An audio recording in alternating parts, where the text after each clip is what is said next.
Si jamais 203, j'espère 204. En attendant, c'est d'ores et déjà la troisième de Femmes de foot, la seule équation 100% foot féminin, tous les lundis soirs à partir de 22h45, normalement, ou presque. Ce soir, au programme, nous aurons Grand 1, un retour complet sur la 5e journée de D1 féminine et le 5 sur 5 de l'Olympique Lyonnais et du Paris Saint-Germain. Grand 2, faut-il disputer la Coupe du Monde au Canada sur des terrains synthétiques? Ce sera le grand débat du jour aujourd'hui dans Femmes de foot. Et enfin, un Grand 3, on est allé faire un reportage du côté de Wolfsburg, double tenant du titre avant l'inauguration de la Ligue des Champions cette semaine. Alors on aura 1 heure pour débattre de tout cela avec nos experts comptables autour de la table de multiplication. Pour elle, qu'importe le schéma 4-4-2, 4-5-1, 4-3-3, elle connaît tout par cœur. Notre tacticienne Cécile Locatelli.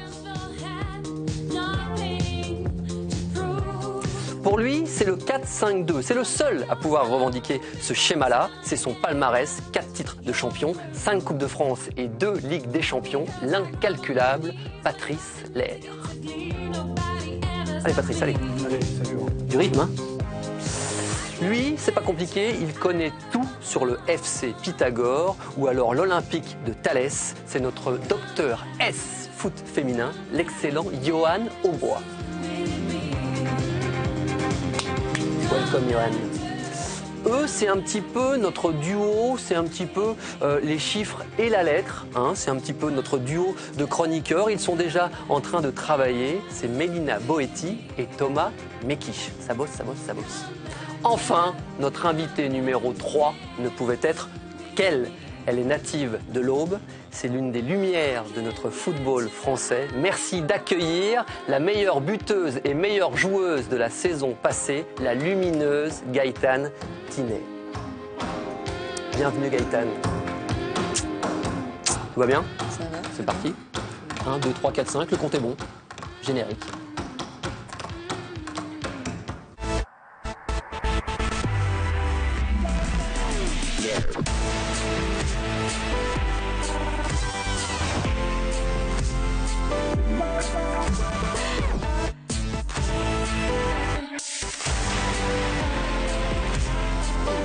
Salut, moi c'est Inès Jurina et je regarde Femmes de foot. Eh bien, on est bien content, Inès. Ça nous fait très plaisir. Je pense que ça fait aussi plaisir à Gaëtane, sa coéquipière. Gaëtane, merci d'être avec nous. Tout va bien? Pas de problème, tout va bien. Ouais.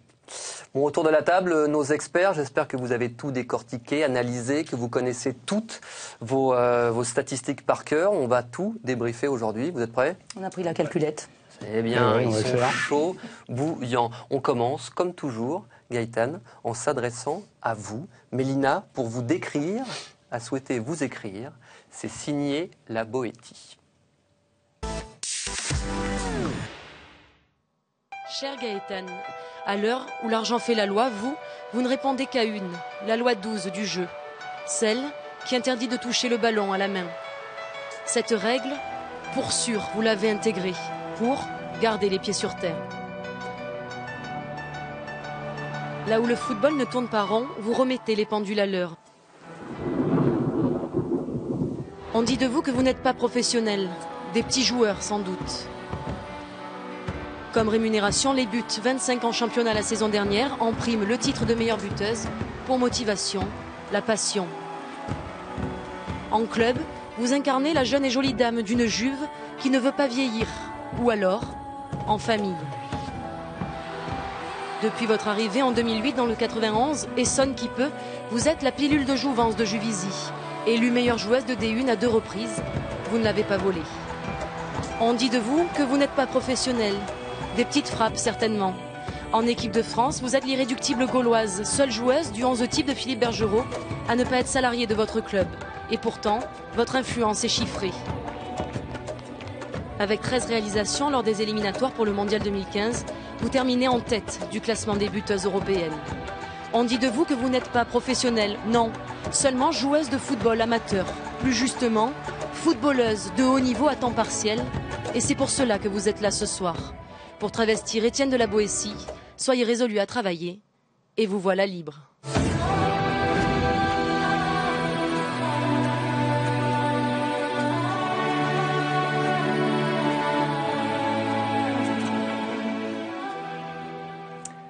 Gaëtane, footballeuse de haut niveau à temps partiel. Est-ce que ça vous plaît comme définition?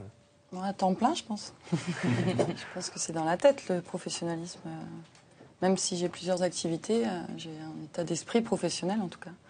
J'essaie d'équilibrer mon emploi du temps et d'être performante sur le terrain. Et pour l'instant, ça se passe bien, donc je continue. On est bien d'accord, ça se passe plutôt très bien. Vous connaissez le concept de la carte blanche. Cette semaine, cette question est évidemment sur notre invitée Gaëtane Thinet. Elle a remporté, comme on l'a entendu, le titre de meilleure buteuse, de meilleure joueuse la saison passée pour la 2e fois. Ma question est, la première fois, c'était quelle année, Cécile? 2011. Patrice? 2010. 2012. Eh bien, il est très fort, c'est notre journaliste émérite. Mais je vous l'ai dit, hein. Fort ou pas, Cécile? Ah non, vous la gardez, vous êtes trop généreux, vous êtes beaucoup trop généreux. La semaine dernière, oui, vous n'avez pas utilisé la semaine dernière. Il serait bon, cette fois-ci, d'en faire bon usage. On en profite pour voir d'ailleurs les stats de Gaëtane. Regardez, c'est assez impressionnant. 275 matchs en D1, 112 buts. Les 2 titres de meilleure joueuse qu'on vient d'évoquer. Et en sélection, c'est à peu près le même ratio avec 112 sélections, 51 buts et un titre déjà de 3e buteuse de l'histoire en équipe de France. Ces statistiques, Gaëtane, vous en êtes fière, j'imagine? Oui, je savais pas tout ça, mais ouais, je suis fière, même si souvent on me rabâche que j'ai un petit palmarès, mais finalement, palmarès individuel, ça va. Tu regardes jamais tes stats? Tu dis, je fais pas attention, ça m'intéresse pas? Non, tu j'ai tiens pas pas un fait petit le compte. livret Non. Puis avant le foot féminin, on comptait pas le nombre de buts dans l'année qu'on marquait. Il n'y avait pas de site dédié, donc non, mais je suis contente de voir ça. S'il y a un chiffre qu'il fallait justement retenir, c'est quoi? C'est peut-être ces 112 sélections. C'est une vraie fierté, j'imagine. Oui, c'est vrai qu'avoir tout ce nombre de sélections, j'aurais peut-être jamais pensé le faire un jour. Je suis venue un petit peu plus tard que les autres de ma génération en équipe de France, avec Bruno, et c'est vrai que j'ai passé des années, et je passe encore, mais j'ai passé des années en équipe de France assez formidables, en essayant d'être performante à un maximum, et c'était vraiment top. Sachant, comme beaucoup, qu'on espère le meilleur avenir. Oui, bien sûr. J'espère qu'on aura ce titre à la Coupe du Monde et que ça se passera bien. Donc voilà, on travaille tous les jours pour. On travaille en stage, on travaille en club et il faut continuer. Toutes les équipes le veulent, les grosses équipes le veulent. Coupe du Monde, ça joue sur des détails, donc à nous de faire le maximum. Patrice, Cécile, est-ce que vous avez une question sur cette équipe de France et Gaëtane Thinet? Non, c'est une bonne attaquante qui peut jouer dans plusieurs postes, c'est-à-dire aussi bien sur le côté que juste derrière une autre attaquante ou même en position bien avancée, en numéro 9, qui est efficace. Je pense que oui, il peut connaître encore des très très bons moments et surtout j'espère l'apothéose en fin de saison, c'est-à-dire un titre de championne du monde pour avoir un titre et ça c'est important. Cécile, dans quel registre vous la préférez, vous? Alors moi je préfère Gaëtane quand elle tourne autour justement d'une attaquante parce que je pense qu'elle est capable de donner aussi des très bons ballons, mais elle est aussi capable de bien finir. Mais voilà, j'aime bien Gaëtane dans ce rôle un peu plus en retrait de l'attaquante. Mais voilà, ça reste pour moi quelqu'un de très persévérant, un leader aussi athlétique dans l'équipe, une force athlétique. Et voilà, c'est une des grandes pièces maîtresses de l'équipe de France. Vous, Gaëtane, à quel poste préférez-vous évoluer finalement? Moi, j'ai pas de préférence. Je pense que j'ai un profil assez polyvalent. Et puis je me donne à fond là où on me met. J'ai joué pas mal d'années à gauche en équipe de France. J'ai joué souvent au milieu de terrain à Juvisy. Depuis l'année dernière, j'ai joué attaquante et j'ai fini meilleure buteuse, alors que je pensais pas que la finition c'était ma qualité. Voilà, j'essaye de travailler à chaque fois dans le poste qu'on me demande et de réfléchir à ce qu'on peut faire. Et je pense que c'est ça aussi qui fait progresser, ça donne de nouveaux objectifs. Puis voilà, j'essaye tous les ans d'être encore meilleure.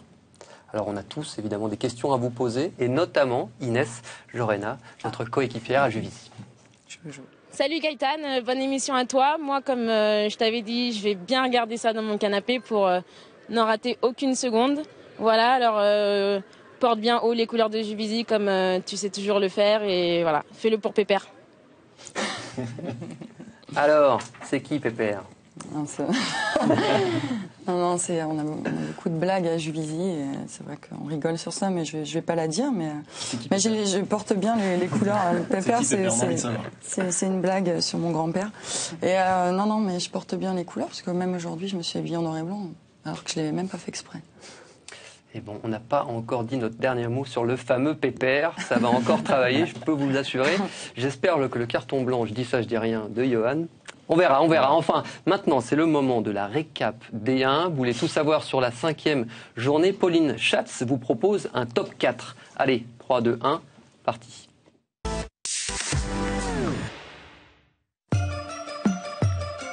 On va commencer ce classement avec le chiffre 4 et la victoire de Lyon à 4 jours de son 16e de finale aller de Ligue des Champions.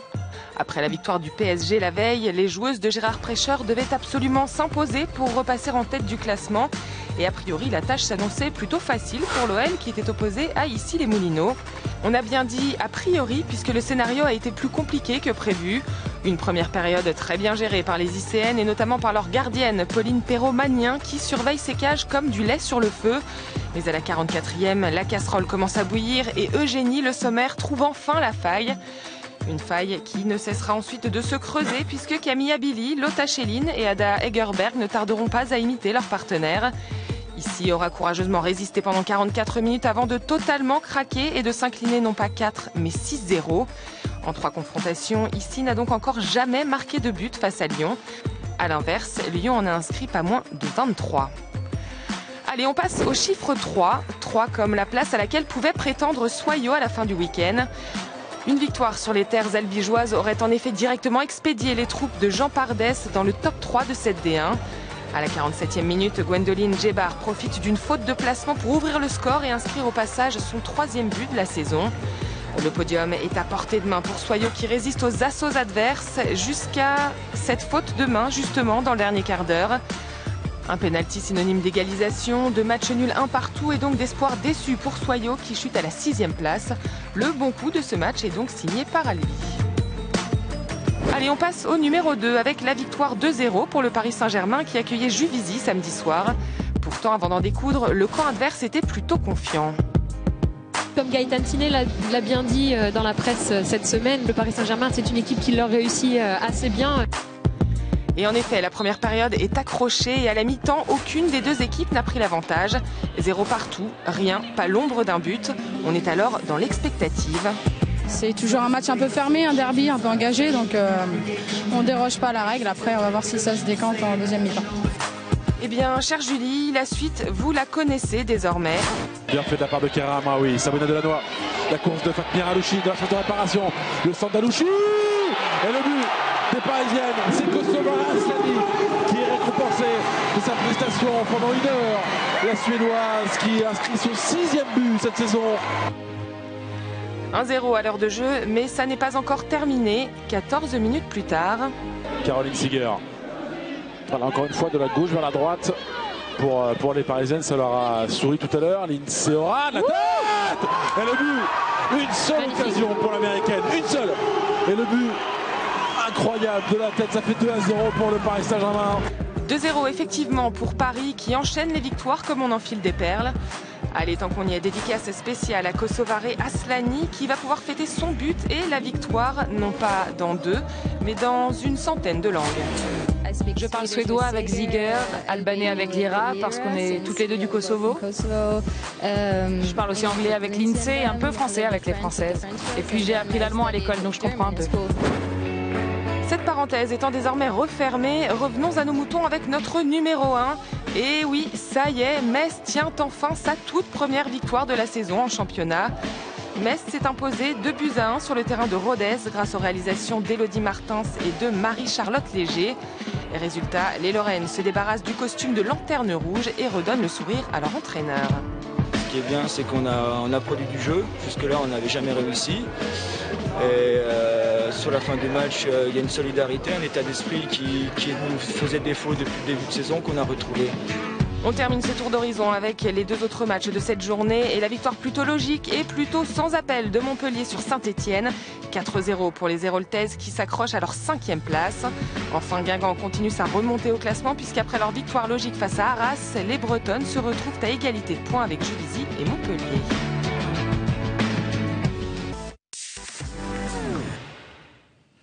Johan, un petit mot sur cette journée et la première victoire du FC Metz. Ouais, c'est sympa, on regardait les images avec Gaëtan tout de suite et on voyait les filles contentes après le premier but. Après leur début de saison qui est quand même très très compliqué, elles ont pris, on va dire les mots, une tôle contre Lyon. C'est pas évident de se relancer et de se dire voilà, on va essayer de créer du jeu. Et l'entraîneur l'a dit à l'instant, on a réussi pour la première fois à créer du jeu. Et je trouve ça bien, c'est un beau message pour les petites équipes entre guillemets qui ont du mal, qui arrivent de deuxième division comme ça, de se mettre un petit peu à niveau et de pouvoir produire du jeu, marquer leur premier but et surtout gagner. Donc je trouve que c'est un beau petit clin d'œil et qu'elles arrivent à s'imposer ce week-end. Cécile, on est peut-être un peu déçus par Rodez, qu'on avait vu bien la saison dernière. Oui, l'équipe de Nicolas Bac qui avait fait une très bonne première année en D1. Après, on sait que c'est toujours plus difficile de confirmer.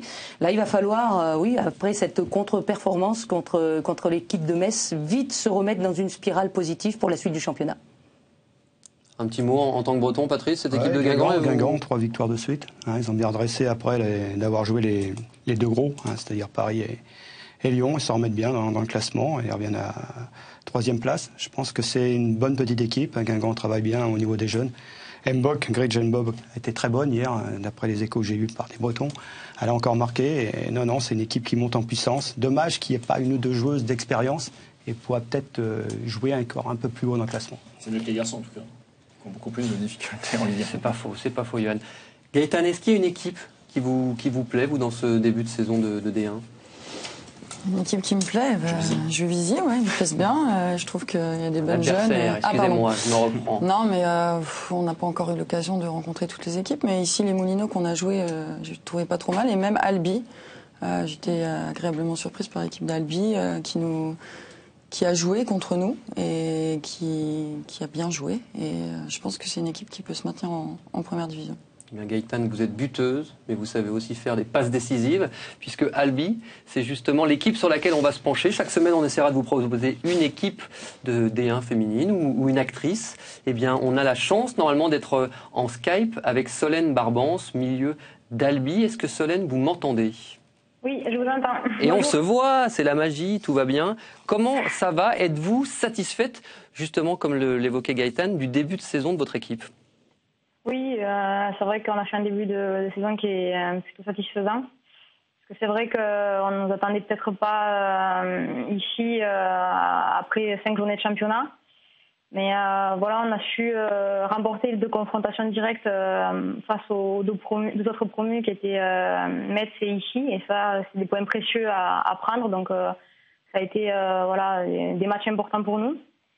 Et la semaine dernière, là, donc dimanche, on a joué Soyaux et ça reste pour moi une équipe de haut tableau et qui a fini quand même l'année dernière à 5e et faire un match nul à domicile, je trouve que c'est également une bonne prestation de notre part. Alors qu'est-ce que c'est l'esprit de cette équipe d'Albi ? Comment vous pourriez définir le jeu des Albigeoises ? On lâche rien. C'est l'amour du maillot, c'est tout donner, c'est le Sud-Ouest, et on a vraiment envie de donner. On a des petits moyens et on sait que la D1 ça pardonne pas.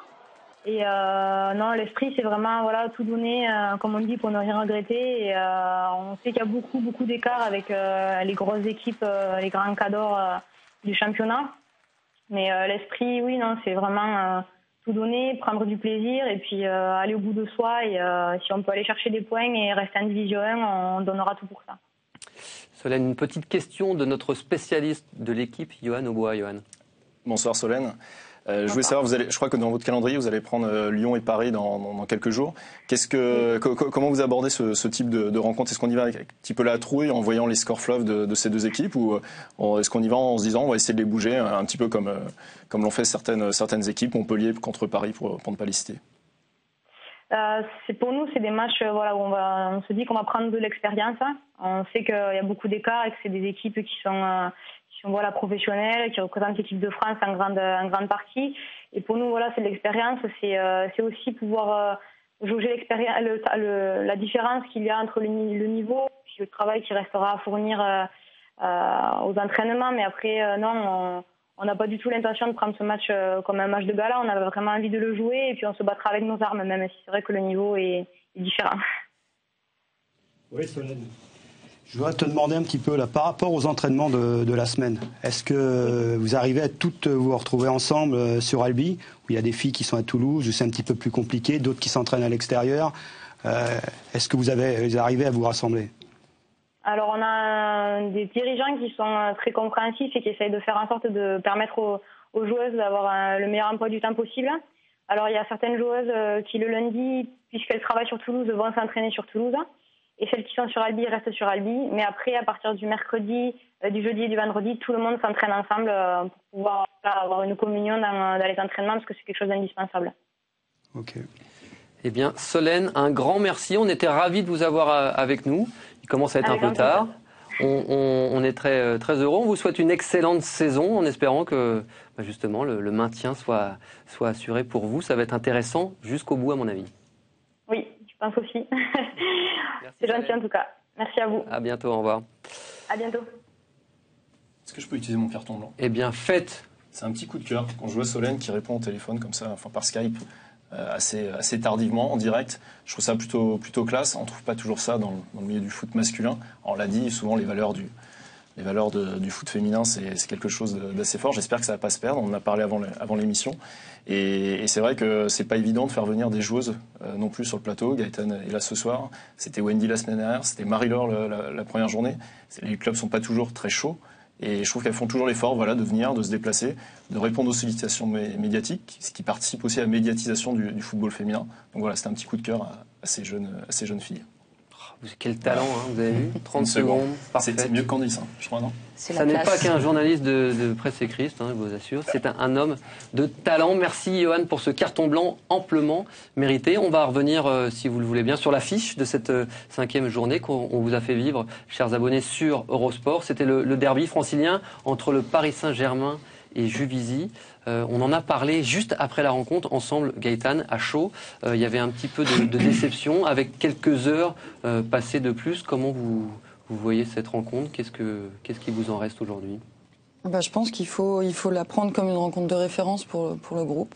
Parce que malgré la défaite, ce qui est dur à encaisser, je pense qu'il y a eu quand même de belles périodes. On a bien défendu, on a réussi à faire du jeu.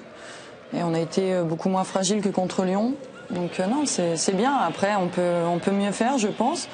Mais malgré tout, je suis très, très fière de mon équipe. Et je pense qu'on peut encore monter d'un niveau, continuer à travailler comme on le fait. Et c'est très bien. Quand vous dites monter encore d'un niveau, il y a certains points qui vous paraissent, sur lesquels vous discutez avec Pascal Gouzen en particulier? Il y a un point déjà qui est important, c'est qu'on a perdu quand même Sandrine Soubeyran au milieu de terrain, et qu'on l'a remplacée par deux jeunes joueuses qui ont un énorme potentiel, qui vont sûrement attirer les gros clubs dans pas longtemps, donc il faut qu'on en profite rapidement. Mais c'est vrai qu'on a deux super joueuses au milieu de terrain, on a des jeunes devant, et il faut construire l'équipe à travers ça. Et c'est pas toujours simple, et il faut jouer ensemble. Et là, depuis le début de saison, on a fait 3-4 matchs, on a essayé de progresser un petit peu. Vous parliez évidemment de Inès Lorena et d'Aïssa Toutoum-Kara. Oui, il y en a d'autres aussi, mais c'est vrai que c'est... Pour évoquer ces deux joueuses au milieu de terrain. Patrice, on va en venir à votre savoir, votre nez, votre flair. C'est l'air, le flair de l'air, juste maintenant. Qu'est-ce qui vous a plu, justement, vous, tactiquement dans cette rencontre? Le départ de Juvisy, du match de Juvisy. C'est vrai que tactiquement, dans le remplacement, c'était mieux que la semaine dernière. C'est-à-dire qu'il y avait deux attaquantes qui étaient Diani et Gaëtane, c'était bien remplacé. Gaëtane venant en donner main forte au milieu de terrain des deux jeunes. C'est vrai que ça a beaucoup gêné la relance du Paris Saint-Germain en première mi-temps. C'est vrai que ça les a mis un petit peu en difficulté. Ils ont perdu beaucoup de relances, alors que là, ils auraient dû essayer d'accélérer un petit peu la circulation du ballon pour aller chercher les extérieurs sur les latérales qui s'engageaient un peu plus haut. Et non, ils étaient en bonne position. Bon, je pense que ça a beaucoup gêné cette équipe. Après, c'est vrai que malheureusement, le premier but est venu un petit peu d'une faute d'équilibre de l'équipe. Je crois que Keman, qui est venu ici refermer, aurait fait mieux de se retrouver à l'opposé gêné comment Sabrina Delannoy qui était rentrée. Le ballon était donné à Alouchi après. Puis Alouchi, elle a la qualité, un centre bien appuyé. Aslani qui coupe la trajectoire. Et le deuxième but, c'est un petit peu la même chose. Delannoy qui était rentré, qui a joué beaucoup plus haut au deuxième mi-temps, est amené un petit peu dans le couloir. Le ballon revient à Laura Georges qui envoie un centre et un superbe coup de tête d'Oran comme à Montpellier la semaine dernière. Je pense que sur la deuxième mi-temps, il y a eu sans doute un petit peu de fatigue de Juvisy qui a trop eu la main mise surtout sur le remplacement et la conservation du ballon. Alors que pendant le match, franchement, j'ai senti comme cette équipe qui pouvait revenir. C'est-à-dire même de marquer au départ déjà le coup franc de Julie Machard sur la première mi-temps. Et en deuxième mi-temps, encore Machard, ça va débordement. Diani au deuxième poteau, c'est vrai qu'on se demande encore comment elle a loupé le ballon. La gardienne polonaise aussi a ressorti un ballon sur une belle frappe croisée. Il n'y a pas manqué grand-chose. Ça s'est joué vraiment à peu de choses. Et c'était un match équilibré, très, très intéressant à jouer, qui aurait pu basculer, je pense, aussi du côté de Juvisy s'ils étaient revenus à la marque ou même sur la première mi-temps et marqué ce coup franc. Est-ce que vous êtes d'accord ou pas d'accord avec certains points évoqués par Patrice Lair ? Patrice Lair aime beaucoup Juvisy. Déjà, c'est une bonne chose. Mais oui, je pense que voilà, on a fait un bon match. On a fait un bon match et quand on regarde le nombre d'occasions, voilà, on n'a pas grand-chose à envier. Alors effectivement, il y a de grands talents individuels à PSG, mais je pense que défensivement, on était bien. Et puis même dans tout, on a le bloc, on n'a pas eu trop d'espace entre les lignes, ce qui était un peu notre problème contre Lyon.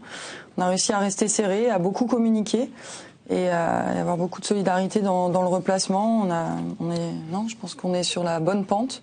On va encore progresser et je pense qu'on va en embêter encore d'autres. Oui, moi je pense que, comme tu le dis, Juvisy progresse de match en match. Vous avez appris du match de l'OL. En effet, les lignes étaient beaucoup plus resserrées. Il vous a pas manqué grand-chose. Patrice l'a dit. Je pense que si vous réduisez le score ou même ouvrez le score, ça peut aussi changer la physionomie du match parce que c'est vrai que on a vu une mainmise à un moment donné de cette équipe de Juvisy sur le PSG. Alors après, ça se joue pas non plus à grand-chose. Il y a peut-être des erreurs aussi d'inattention derrière, notamment sur des marquages sur le but d'Aslani. C'est vrai que ça part de plus loin, mais un peu plus d'attention, de concentration défensivement, et puis un petit peu dans toutes les lignes. Et je pense que Juvisy sera encore un adversaire dur à battre cette saison. Justement, vous avez joué les deux, Lyon et Paris. Laquelle des deux équipes te paraît favorite pour le titre, à part Juvisy, bien sûr? À part Juvisy, c'est complètement différent. Lyon a 5 ans de vécu collectif et Paris, non. Paris. Tu la sens la différence? La différence, je trouve sur le milieu de terrain que Paris, dans l'impact, était assez puissant. On s'est fait mal beaucoup au milieu de terrain. Alors peut-être parce qu'on était loin des joueuses de Lyon et on a moins ressenti l'impact parce qu'on n'avait jamais le temps d'être là dans le bon timing. Mais voilà, ces deux équipes. Ouais, on va dire que collectivement, Lyon est peut-être mieux, mais sur un match, Paris est capable aussi, avec les athlètes qu'elles ont, de bien défendre et de les embêter. Vous, à titre perso, c'est des matchs compliqués aussi à jouer. Ouais, mais c'est pour ça qu'on s'entraîne. C'est ce que je dis souvent aux filles dans le vestiaire. Mais je parle vraiment pour vous, là. Sur le terrain, c'est des matchs... Pas compliqués, non. Moi, je m'entraîne tous les jours pour vivre ce genre de match et pour qu'on arrive à avoir une grande victoire et je serai la plus heureuse. Alors c'est sûr, des fois c'est peut-être un peu frustrant, mais je me mets vraiment au même niveau que les autres dans cette équipe. Je pense qu'on est toutes capables de donner encore un petit peu plus. Et moi, à titre perso, j'essaye de donner le meilleur de moi-même. Alors je communique peut-être un peu plus que les autres. J'essaye de gérer un petit peu les temps. J'entendais par compliqué, peut-être moins agréable. C'est des tâches peut-être plus défensives. Ah oui, mais ça c'est pas dérangeant. Ça, c'est pas dérangeant. Oui, c'est sûr que c'est mieux d'être devant et d'avoir uniquement à penser de marquer les buts. Mais je pense qu'à haut niveau, ce qu'il faut aussi, c'est savoir se dépasser et être confronté à la difficulté. Et aujourd'hui, c'est ce qui manque aussi dans notre championnat, la difficulté. Alors, c'est vrai que moi, j'ai la chance souvent d'avoir des matchs difficiles contre ces grosses équipes. Mais je pense que ça permet aussi de progresser mentalement. Cécile, il y a une joueuse qui vous a particulièrement plu dans cette rencontre? Oui, Fatmir Alouchi. Je l'ai ressorti Fatmir Alouchi parce que je pense que sur le match, elle est montée en puissance déjà depuis le début de saison. On sait que c'est une joueuse qui a été beaucoup blessée, qui revient bien et qui revient vite. Ce qui m'étonne un petit peu parce que d'habitude, il faut aussi prendre son temps. Et là, je trouve qu'elle revient vite. Et on l'a vu tout au long du match, techniquement ça a été propre, elle nous a régalé de gestes techniques, la rapidité aussi d'exécution, hein, on va le voir, capable d'ouvrir là sur Aslani, décisive aussi dans les dernières passes, puis qui sait aussi tenter des choses, et voilà sur le but, hein, on a vu, il y avait eu un décalage sur le côté. Résistant à l'impact, parce que ce match contre Juvisy, il y a eu pas là aussi d'impact. Là, elle nous régale aussi d'un grand pont parce qu'elle voit avant. Ça, c'est le geste technique n'est pas fait pour rien. Et je pense que c'est une joueuse qui va être un des leaders techniques de cette équipe de PSG, qui va énormément leur apporter cette année. Ça fait la différence. Ça fait la différence par rapport à Louchi sur le premier but. La qualité, la vitesse, un centre tendu, Aslani qui coupe. Oui, c'est toujours pareil, c'était les moyens, le talent, et ça sert à ça aussi, hein, à un moment donné, d'un match.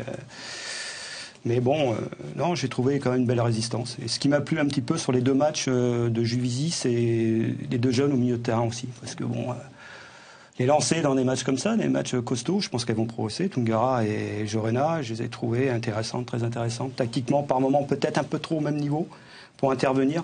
Mais non, c'est encourageant pour la suite. Et surtout, comme je disais la semaine dernière, Sandrine Soubeyran a porté cet impact au milieu qu'il n'y a plus maintenant avec les jeunes. Oui, puis ce sont des joueuses aussi intelligentes. Moi, Inès Jorena m'a fait un peu peur en début de match parce que je me suis fixé un petit peu sur elle. Elle a joué beaucoup de ballons vers l'arrière. Et puis, au fil du match, quand elle a pris confiance, elle a réussi à jouer vers l'avant. Et là, on a vu que, justement, ce milieu de terrain de Juvisy commençait à prendre le pas sur le milieu de terrain du PSG. On disait pas tant de bien de Juvisy la semaine dernière. C'est parce qu'il y a Gaëtan. Ouais, ça non, pèse. Non, je pense pas. Je suis sur ma lignée, moi. Je suis sur ma lignée pour une fois. Je pense pas, Johan. Je pense que on est aussi capable de dire quand une équipe rectifie aussi ses erreurs. C'est surtout Patrice, ça fait 2 fois qu'il dit du bien de Juvisy. Je suis un peu déstabilisé. Non, c'est le côté sportif. C'est comme ça, je gueule. Bon, mon intox, moi je suis entraîneur, tout le bordel. Mais là, il faut reconnaître, non, je dis les choses comme elles sont. Et non, je trouve que déjà par rapport à la semaine dernière, il y a eu une progression. J'espère que ça va continuer pour peut-être titiller un petit peu ces équipes. Parce qu'aujourd'hui, 6 points de retard sur les 2 grosses, c'est compliqué. Pour être souvent devant, 6 points, je me disais, c'est bon. On ne revoit plus. En forme, nos consultants, ça fait plaisir. Et vous évoquiez les 2 gros, Patrice. On va en profiter pour présenter le programme de la semaine, puisque ces 2 équipes vont ouvrir leur aventure en Ligue des Champions. Ce sera en exclusivité sur Eurosport. Le premier rendez-vous sera dès mercredi soir, avec une prise d'antenne dès 18h30 pour ce match entre Twente et le Paris Saint-Germain, avec au coup d'envoi à 19h. Et puis enfin, le lendemain, ce sera du côté de Brescia, en Italie, où Lyon ira défier les championnes en titre d'Italie, avec une prise d'antenne dès 20h. Ça peut s'annoncer jouable. Vous avez quel regard sur ces 2 rencontres de Ligue des Champions, Gaëtan, vous qui l'avez disputé encore il y a peu de temps avec Juvisy? Je pense que pour Lyon, ça devrait pas poser de problème, et pour Paris non plus. Non, je pense que on a quand même dans le championnat de France 2 équipes qui sont dans les meilleures européennes. C'est pour ça que quand on a tendance à dire on perd contre ces 2 grosses équipes, mais je pense qu'il y a quand même pas beaucoup d'équipes en Europe qui peut les embêter. Donc non, je pense que la Ligue des Champions, je pense pas beaucoup me tromper en me disant qu'on va voir Lyon-PSG en 8e de finale. Cette équipe de Twente pour le Paris Saint-Germain, Patrice, vous les aviez, vous, rencontrés avec l'Olympique Lyonnais la saison passée. Vous aviez bien négocié le match aller. C'était important de faire ça. On a gagné 4-0 là-bas. Bon, les conditions sont bonnes. Il y a un superbe stade, belle pelouse. Je ne vois pas comment que le Paris Saint-Germain pourrait être inquiété là-bas. Si les joueurs sont à leur niveau, je pense que ça passera. On revoit d'ailleurs votre beau survêt blanc, Patrice. Ah, je suis en blanc en ce temps-là. Une victoire, effectivement, 4 buts à 0 du côté... Non, c'est peut-être le frère jumeau de Patrice Lair. Plus jeune. Il était là, Patrice Lair. On le reconnaissait bien. Non, jamais. On a récupéré le vrai, rassurez-vous, avec Patrice Lair. Plus sérieusement, Patrice, cette équipe de Twente, quel argument elle peut faire valoir? À quel niveau elle pourrait inquiéter le Paris Saint-Germain de Farid Ben City? Peut-être en contre, mais bon, non, il y a une trop grosse différence. En plus, Paris s'est bien renforcé cette année. Et je pense que s'ils sont sérieux, Twente, je pense que c'est 2 équipes qui vont se qualifier dès le premier match. Si bien Lyon à Brescia, je pense qu'il n'y aura pas de souci non plus. Non, on aura en 8e de finale. En 8e de finale, on aura ça. toutefois se méfier de Dakars, qui a quand même marqué 10 buts, qui est de la meilleure buteuse pour l'instant de cette Champions League. Et c'est une équipe qui est quand même... Benelux. Voilà, le championnat belgio-néerlandais. Voilà, qui est deuxième de ce championnat. Absolument. Donc attention quand même, mais on compte sur le PSG pour ne pas prendre ce match à la légère. Ce sera donc le premier rendez-vous mercredi en exclusivité sur notre antenne pour vous, chers abonnés. Et le lendemain, donc l'Olympique lyonnais du côté de Brescia, une équipe qu'on connaît assez mal. Écoutez, Amandine Henry, elle nous dit ce qu'elle en sait, elle. Avec l'équipe de France, j'ai déjà joué contre des Italiennes. Après, ça reste un peu... ça parle beaucoup, ça simule beaucoup. Elles ont aussi la hargne sur le terrain. Après, je connais pas plus que ça Brescia. Donc, je pense qu'avec le staff technique, on en parlera au moment venu. On en parlera nous aussi jeudi soir à partir de 20h sur Eurosport. On vous fera un point complet pour tout connaître de ses adversaires. Un petit mot sur la victoire de Lyon face à Issy, Johan. Elles se sont mises dans des bonnes conditions. Non, pas surprise, non. Mais ça confirme le bon état de forme des Lyonnaises. Ouais, elles ont eu elles ont eu un peu de mal. En première mi-temps, elles ont buté contre une équipe qui était très regroupée. Après, c'est vrai que ça s'est vite décanté. Je ne m'inquiète pas trop sur l'état de forme de Lyon, sur ce qu'on a vu et contre Issy et la semaine dernière contre Juvisy. Allez, place à notre débat du jour. On est à pile poil 8 mois du coup d'envoi de la Coupe du Monde. Et cette Coupe du Monde, cette semaine, elle a été un petit peu chahutée, un petit peu mouvementée. C'est notre question et c'est Mélina Boetti qui vous la présente.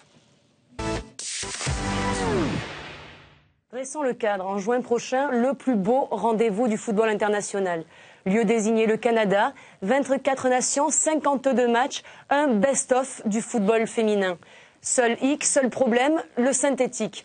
Polémique, pétition contre le gazon artificiel, près de 11 500 signatures et des détracteurs, notamment les meilleures joueuses du monde, comme Wambach, Renard, Anguerer. Alors, quel est le malaise ? D'abord, c'est une première. 26 éditions de la Coupe du Monde, 20 chez les garçons, 6 chez les filles. Et malgré tout, le problème se pose pour la première fois. Ensuite, en réponse, on a une fédération canadienne qui explique qu'il n'y a pas de plan de rechange, contrairement à ce qui s'était fait à l'Euro 2013 où, souvenez-vous, la Suède avait fait remplacer le gazon artificiel pour de la pelouse naturelle. C'était dans la ville de Linköping. Et enfin, derrière ça, il y a évidemment en toile de fond le voile de la discrimination. Discrimination avec cette question de l'international tricolore Camille Adili. La FIFA choisirait-elle le synthétique pour disputer une coupe masculine ? Je cite, « Il y a un problème d'équité, c'est indéniable ». Alors, on récapitule. Une première, pas de plan B, un enjeu paritaire. Selon vous, est-il acceptable de jouer une Coupe du Monde sur synthétique ? Gaëtan, je me tourne vers vous, évidemment. Quelle position avez-vous par rapport à cette question ? Position, oui. J'aime pas forcément jouer sur synthétique. Je sais pas la qualité des synthétiques. Je sais que la modernité des choses vont vers des terrains hybrides, à moitié synthétique, moitié herbe, qui vont dans 10 ans, 20 ans peut-être nous envahir. Donc non, oui, j'aime pas forcément jouer sur synthétique, mais je suis pas sûre que ce soit nous qui décidions. Peut-être, la preuve avec cette pétition. Alors en tout cas, pour répondre à votre première question, grâce à notre chef d'édition Erwan Geloen, on avait présenté la Coupe du Monde des moins de 20 ans, qui est une espèce de grande répétition de la Coupe du Monde des A. Et regardez ces images, c'est plutôt des synthétiques ancienne génération. On voit vraiment ces billes qui giclent à chaque frappe de balle. Effectivement, gardera-t-on ce type de synthétique ou non ? Johan, quel regard vous portez, vous, sur ce genre de surface ? Le regard que je porte, ça va être celui qu'on peut porter sur Châteauroux, sur Nancy, sur Lorient. Nancy a décidé de revenir à une pelouse naturelle. On ne peut pas dire que les résultats de Lorient et de Châteauroux soient forcément très probants avec ce type de pelouse. Maintenant, on va regarder les blessures, c'est quand même ce qui compte le plus dans tout ça. Et il y a une étude de l'École nationale supérieure des arts et métiers de Paris qui a travaillé sur 3 terrains. Un hybride dont parlait Gaëtan, un naturel et un synthétique de dernière génération. Sur ce type de terrain, on avait des liaisons au niveau des genoux supérieurs à la normale à plus 36 et plus 43%. Juste les genoux. Et sur les chevilles, on arrivait à aussi plus de 30 et quelques %. Donc il y a vraiment beaucoup plus de blessures avec ce type de terrain. On s'en rend pas compte parce qu'il y en a très peu finalement encore aujourd'hui au très haut niveau. Il y en a 2 en Ligue 2, il y en a 1 en Ligue 1. Le jour où tous les clubs de Ligue 1 joueront avec des terrains synthétiques, je pense qu'on aura beaucoup plus de problèmes. Cécile, on avait en mémoire ce championnat d'Europe en Suède la saison passée où on avait finalement obtenu des organisateurs suédois de remplacer certains synthétiques par des pelouses. Est-ce qu'on pourrait imaginer aussi peut-être ce cas de figure au Canada ?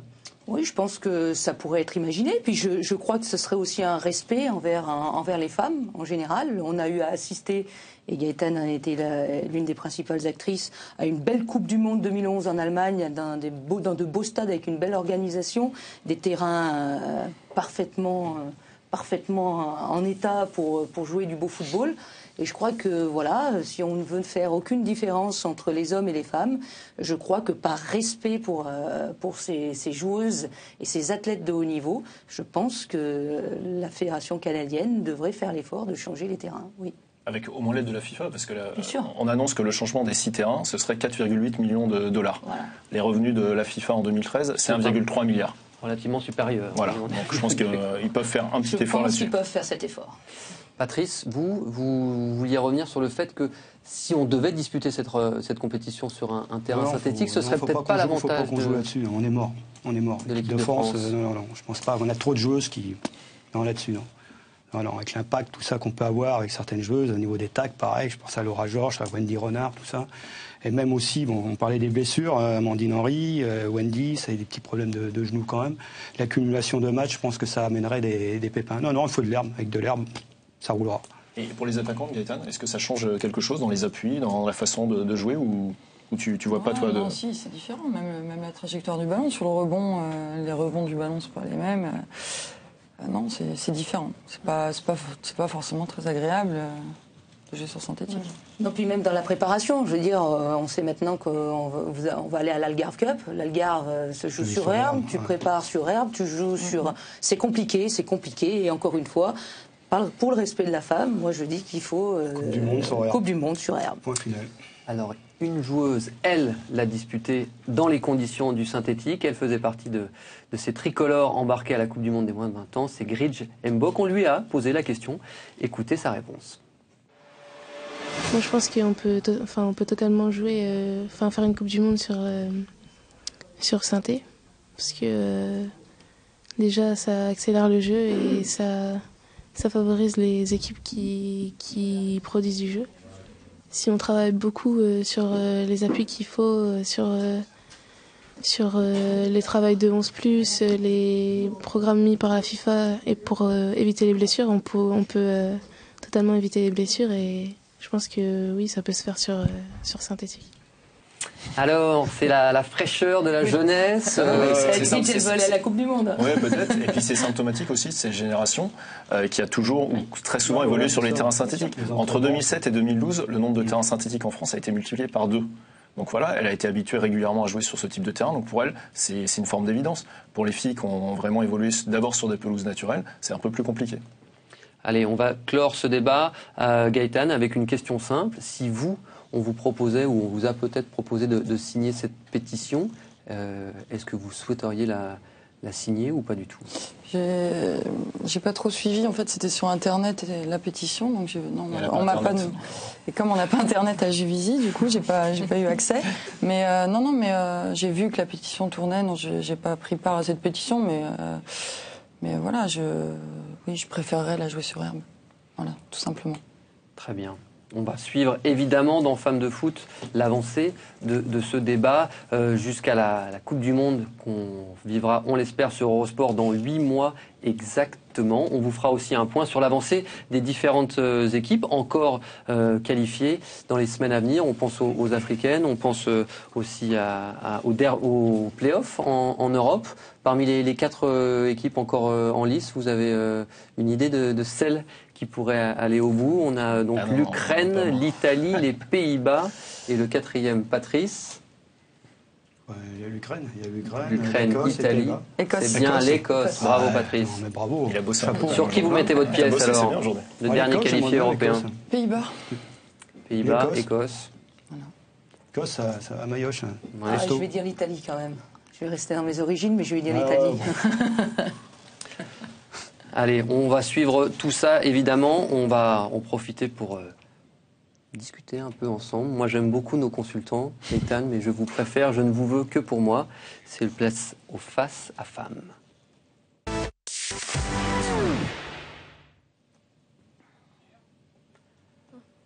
On va descendre un peu la lumière, gentiment. C'est là qu'il y a des surprises? Non, ne vous inquiétez pas, on a envisagé des surprises, mais vous êtes surprenante à vous toute seule, Gaëtan. On va même mettre un petit peu de musique. Erwan, qu'en pensez-vous en régie pour passer un petit moment un peu ensemble? On m'a dit que Céline Dion, c'était peut-être une façon de vous toucher un peu plus, Gaëtan, c'est vrai? Non, pas du tout. Alors, je suis vraiment fâché. Mauvaise pioche. C'est une mauvaise pioche, c'est une mauvaise blague de Laure Boulot qui était convaincue rien d'étonnant. Que Céline Dion était une chanteuse que vous appréciez, pas du tout.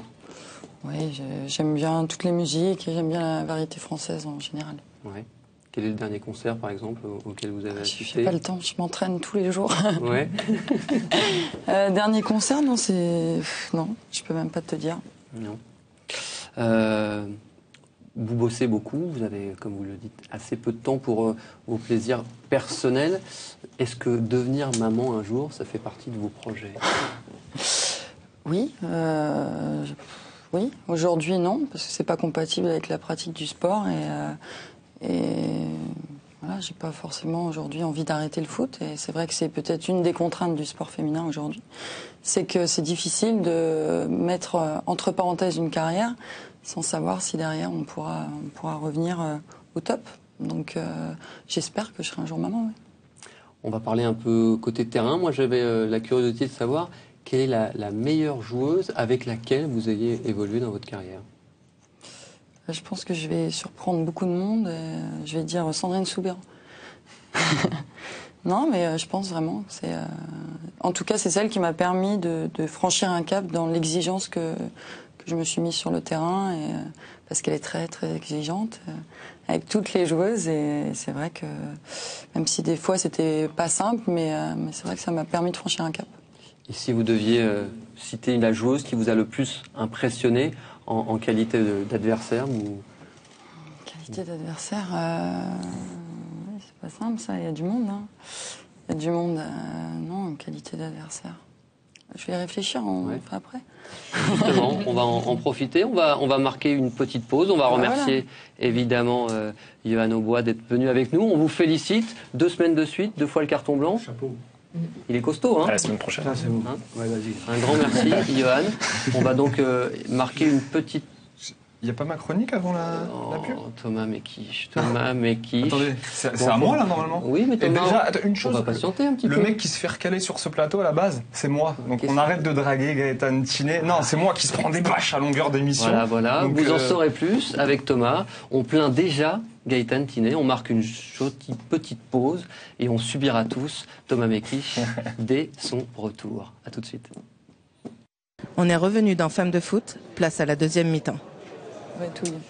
Ah, elle est forte cette brette. La deuxième mi-temps de Femmes de foot, on est tous de retour, évidemment avec notre invité, Gaëtan Tinet. Merci aussi à Cécile de Catilly, Patrice Lair. Merci à Yoann Aubois qui est parti pour laisser sa place à Thomas Mekish. Mais qu'on est fou ici. Thomas, tout va bien? Ça va. Cool. Et vous? Ah bah nous, on va très bien. bien. Et vous, Gaëtan? Ça va très bien. Et vous? Et vous? Bon, tout va très bien. Alors, le foot européen, qu'est-ce qu'on raconte? Le foot européen. Mais avant de parler de foot européen, Gaëtan, j'aimerais vous raconter un truc de fou qui m'est arrivé aujourd'hui. Non, mais ça va, j'ai encore rien dit, ça va. Gaëtan, j'étais dans les couloirs d'Eurosport. Je déambulais, tranquille comme d'hab, sans réel but, vraiment, si ce n'est me faire payer un café par un pigeon. Et là, je tombe sur Jérôme Papin. Jérôme Papin, c'est le producteur de Femmes de foot. C'est le gars qui décide si je vis ou si je meurs après une émission. Et là, il me regarde, je le regarde, on était tous les deux dans le couloir. Et je lui dis, mais salut Jérôme, je vois que tu me regardes, t'as peut-être quelque chose à me dire. Et là, il me dit, ouais, je trouve que tu t'habilles bien.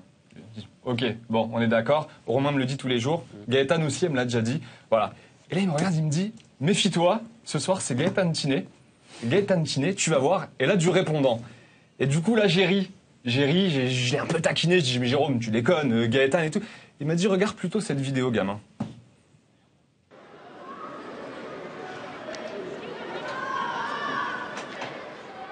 Gaëtan, Wendy, ouais. Elle est si gentille. Elle était là la semaine dernière, mais elle était toute sympa. Elle est toute petite.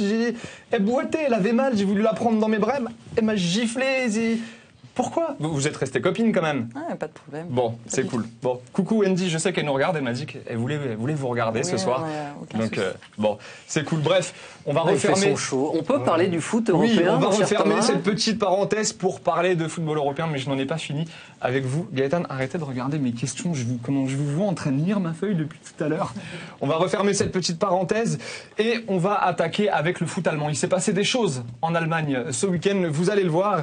Et on attaque avec Wolfsburg, le leader de Bundesliga, qui accueillait Potsdam, son dauphin, pour le compte de la 6e journée. Et la hiérarchie a été respectée, même si c'est Potsdam, vous allez le voir, qui ouvre le score par l'intermédiaire de Genoveva. La réponse de Wolfsburg est signée Alexandra Popp à la demi-heure de jeu. Et c'est Martina Müller à 2 petites minutes de la fin qui va donner la victoire à Wolfsburg. Wolfsburg qui est toujours leader du championnat.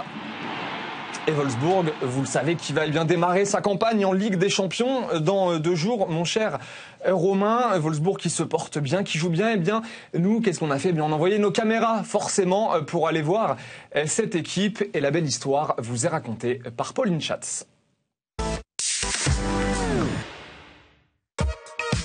Wolfsburg, 122 000 habitants, mais également une équipe de football au sommet depuis 2013, avec notamment 2 titres en Ligue des Champions, 2 titres en Bundesliga et 1 titre en Coupe d'Allemagne.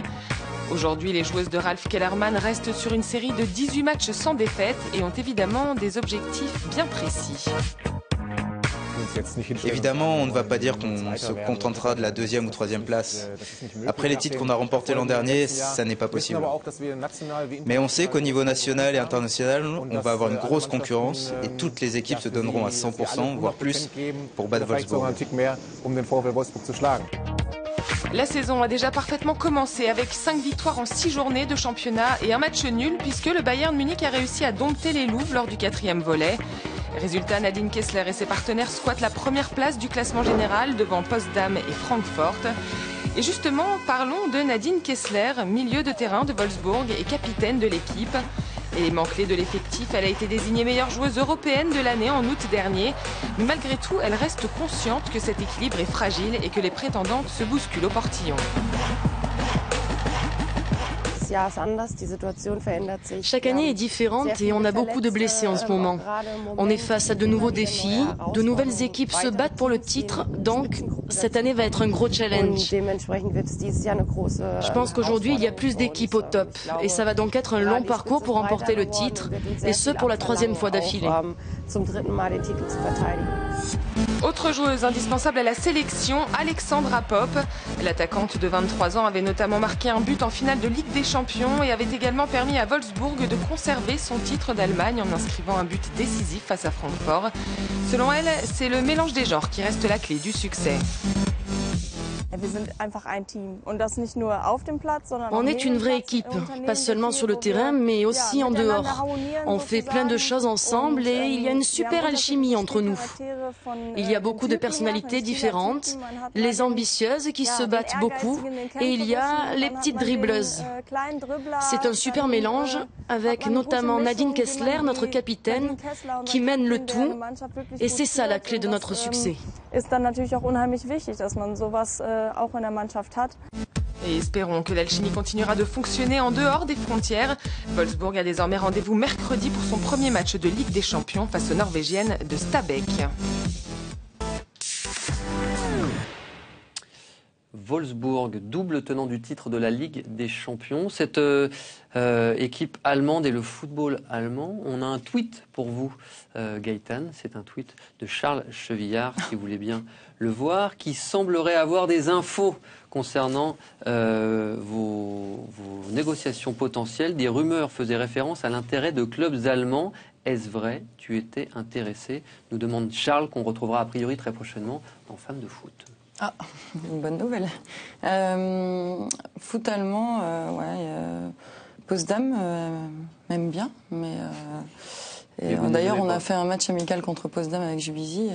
Non, mais c'est je m'étais réengagée avec Juvisy et j'avais pas forcément envie d'aller à l'étranger puisque je m'étais engagée, mais c'est vrai que le foot allemand c'est un foot que je trouve vraiment de qualité.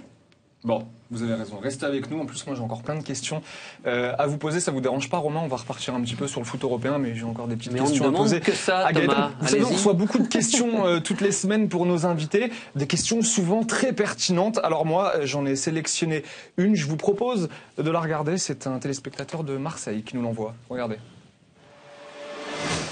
Ouais, allô, bonjour Gaëtan, ici Hugo de Marseille. J'avais une petite question. J'aurais aimé savoir si un journaliste, par exemple typé costume sur mesure, il vous invite un dimanche, par exemple, à aller tacler comme ça ensemble dans la forêt, par exemple des tacles comme des types tacles sur Wendy Renard.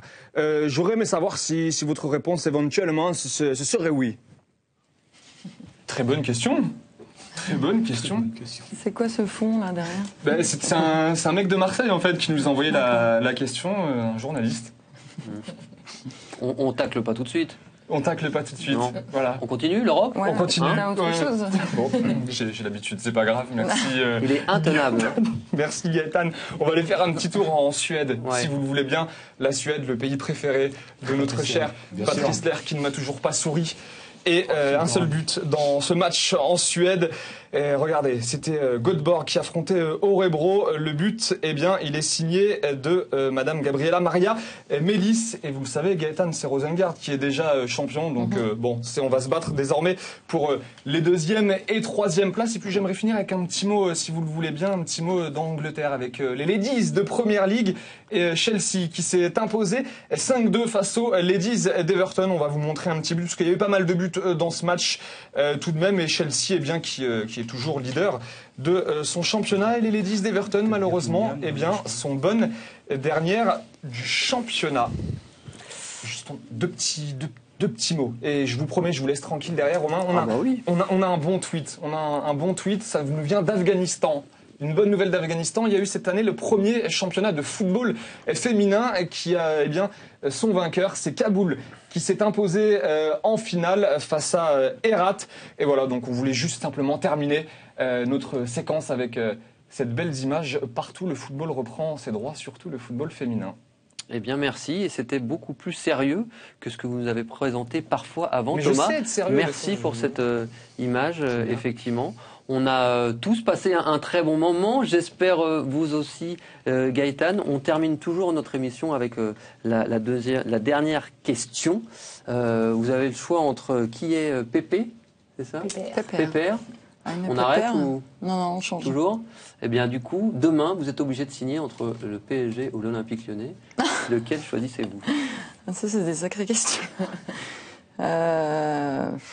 Ni l'un ni l'autre, je suis obligée. Non. Ah, vous êtes obligée, c'est la question. Non, je pense que... Ou alors vous nous dites qui est Pépère. Non, mais comme je le disais, juste pour revenir sur PSG et Lyon, je trouve que ces deux clubs sont bons pour le foot féminin parce que ça permet de le médiatiser. Mais malgré tout, 98% du foot féminin représente plus le modèle de Juvisy. Donc je pense vraiment que ce sont deux systèmes et deux modèles qui sont complètement complémentaires et qui permettent au foot féminin d'avancer.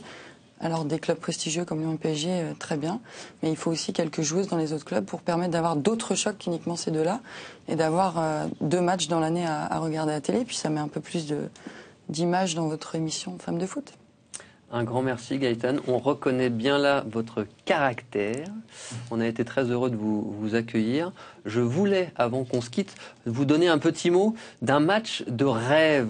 C'est, vous savez, cette super idée de faire disputer à un club amateur une rencontre de Coupe de France au 6e tour dans les mêmes conditions que les professionnels, justement. Et pour le moment, c'est Sedan qui est en tête, mais vous pouvez encore voter jusqu'au 19 octobre sur la page Facebook de la Coupe de France pour choisir le club de votre choix. Un grand merci à tous. Merci Cécile Locatelli. Merci Monsieur Patrice Lair. Bientôt. Merci quand même Thomas Mekisch. J'ai fait ce que j'ai voulu. C'est bien. C'est bien. Ouais, c'est bien. bien. On retient évidemment à remercier tous nos journalistes qui ont participé à cette émission. On passe à Pauline Schatz, un grand merci. Merci également à notre chef d'édition, Erwan Gelowen, toujours parfait. Merci à notre réalisateur qui nous a régalé aujourd'hui, Marc Gaffori, ainsi que toutes ses équipes. Merci d'avoir été encore avec nous. On vous dira très prochainement le nom de la prochaine invitée de Femmes de Foot lundi prochain. Entre-temps, on se donne rendez-vous pour la Ligue des Champions en exclusivité sur Eurosport. Mercredi, Twente Paris Saint-Germain et jeudi, Olympique Lyonnais du côté de Brescia. On a passé un très bon moment tous ensemble et n'oubliez pas, quelque part, nous sommes déjà tous des femmes de foot.